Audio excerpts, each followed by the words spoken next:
The chair is authorized to declare a recess at any time. A very important hearing today. As you know, the committee has jurisdiction. They have jurisdiction on federal records. They have jurisdiction on the Freedom of Information Act. They have jurisdiction on the National Archives. It's a very important part of our process. We're unique in our nation. We are open. We are transparent. And we do provide access to the American people for what they paid for. As you also know, Secretary Clinton served as the Secretary of State from early 2009 through early 2013. But here's the problem. Since 2009, there have been thousands of congressional inquiries, thousands of FOIA requests, subpoenas, media inquiries. And if any of those required Secretary Clinton's federal records, i.e. her emails, there was not a way for those requests to be fulfilled.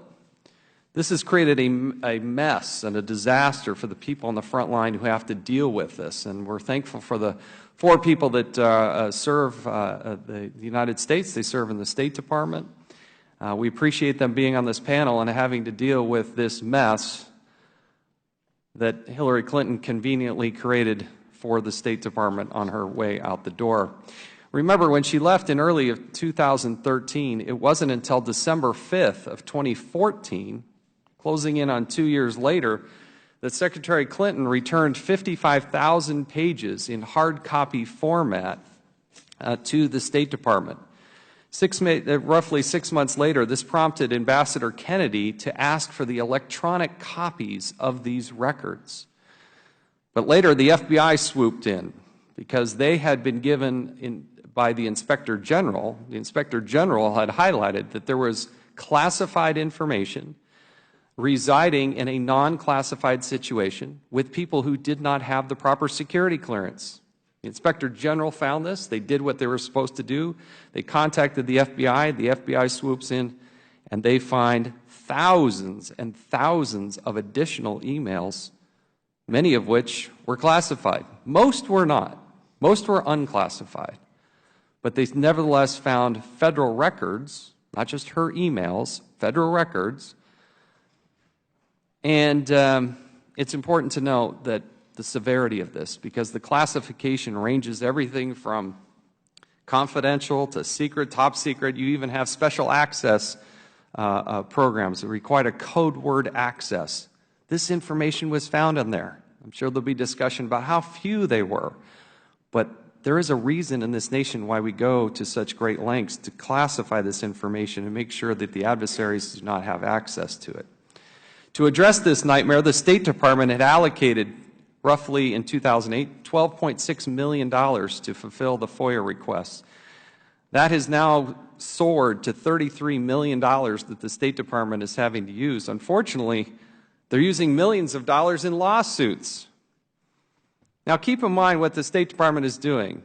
They're using this taxpayer money to make sure that this information never gets out to the public. The public paid for this information.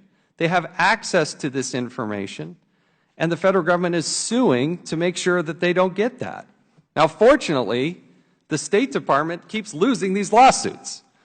That's why we start to get and have this revealed.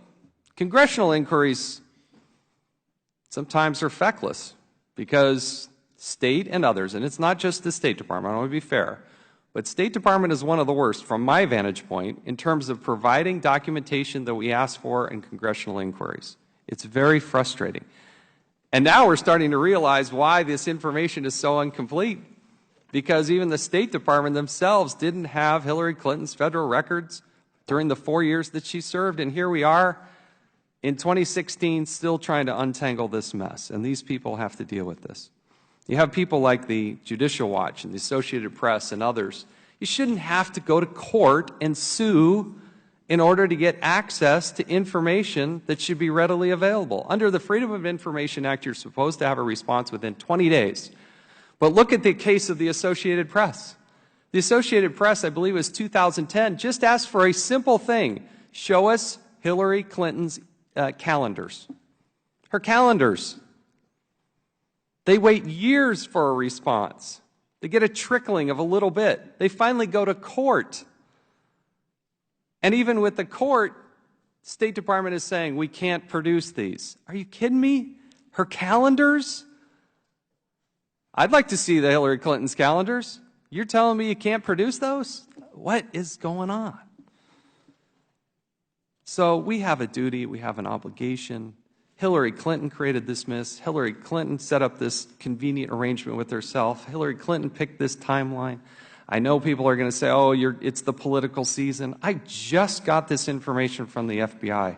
We are days, legislative days, after this has happened. I flew in to go see and read the documents downstairs, and I tell you, we're going to move in a rapid pace no matter the political calendar, and we would be derelict in our duty if we didn't do it. That's what we do in the Oversight Committee. It was founded in 1814. That's what we do. We oversee what happens in the executive branch.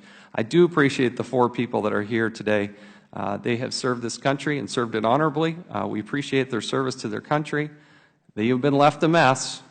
We're trying to untangle it. All we ask that you do is share with us the truth and perspective as you see it, and that's what we're seeking. No matter